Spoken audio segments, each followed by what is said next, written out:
Time ஆயிட்டே இருக்கு. கடவுள போட்டால பாத்துட்டு வந்துடுறேன்.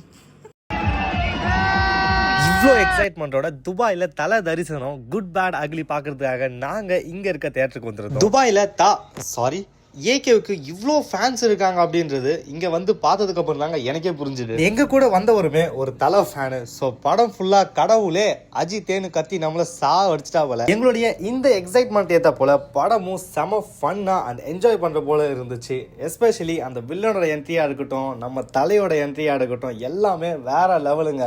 முக்கியமா அந்த கிளைமேக்ஸ்ல தலை கார் எடுத்துட்டு வருவார் பாருங்க, வேற லெவலுங்க. அதெல்லாம் நம்ம வந்து படத்தை பார்த்து முடிச்சிட்டோம். ஜிபியோ அதனோட ரிவ்யூ எப்படி இருக்குன்னு இப்ப நம்மால் சொல்லுவார். இவர் தான் வந்து தலையோட பயங்கரமான ஃபேனு. அதான் உனக்கு எப்படி தெரியல, படம் பிடிச்சிருந்துச்சா இல்லையா? தலை தரிசனம் முடிஞ்சது சிறப்பா. தொண்டெல்லாம் போயிடுச்சு. மச்சான் வணக்கம்டா. ஓகே, ஆக்சுவலா படம் ரொம்ப சூப்பரா இருந்துச்சு. எல்லாருமே ஃபேமிலியோட என்ஜாய் பண்றதுக்கான ஒரு படம் தான். அஜித்தோட நார்மலா ஒரு படம் இல்லாம இது ஒரு ஜஸ்ட் என்ஜாய் பண்ற மாதிரி இருந்துச்சு. ஸோ நீங்களும் பார்த்து என்ஜாய் பண்ணுங்க. சந்திப்போம். ஓகே, டாடா.